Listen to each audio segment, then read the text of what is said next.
Thank you. Okay na. Mapagpalang araw mga kataba. Yan, dapat tayo magpasalamat na naman dahil itong Christmas, pag Christmas talaga marami kami nare-receive na blessing. Yung mga unexpected na blessing. Lalo na yung mga tao na napaka-generous tulad ni Tess Corpus. O, taon-taon ko tong pinapasalamatan. Hindi lang may okasyon yung nagbibigay. Madalas tong nagbibigay sa amin. O, ito at mga binibigay niya talagang gamit na gamit. O, tulad niyan, di ba? Makakasave na si Mama Taba. Meron tayong suka toyo. Matagal nang gagamitin yan. Kasi pag minsan tinatanong ako, anong gusto mo, te? O, alam mo na. Sabi ko, kasi hindi ako mahilig yung sa mga ganito, ganyan, ganyan. Hindi ko na i-mention. Basta't yung mga needs sa bahay, yung lagi kong mini-mention sa kanya. Alam mo na yon. O, hindi ko nasasabihin. Tapos, alam niya na yung ibibigay. O, yan. Merienda ng mga bata. Biscuit. Tapos, meron ding tasty. Yan, diba? Tapos kape, hindi pwedeng mawala ang kape.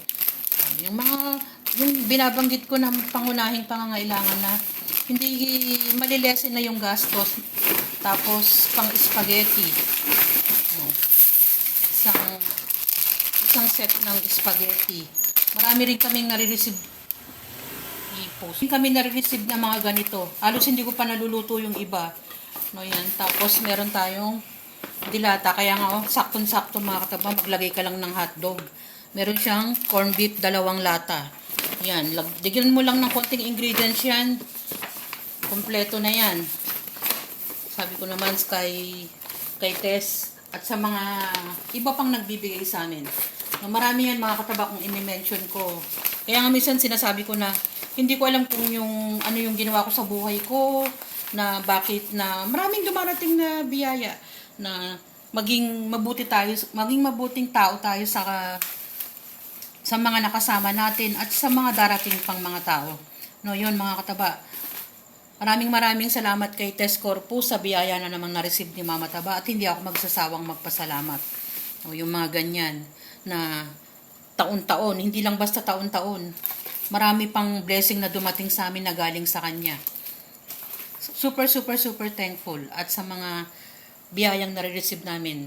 Ganon din na lagi ko ring hinahangad na nawa makareceive din kayo ng mga biyaya at kung hindi man, magpasalamat tayo kung ano yung meron sa pang-araw-araw nating buhay. Yan mga kataba, ang aking blessing na naman. Salamat na naman. Salamat ng marami. At God bless sa kanya. Mga kataba. Yan. Salamat sa panunood. Ay, ingat kayo ngayong holiday season at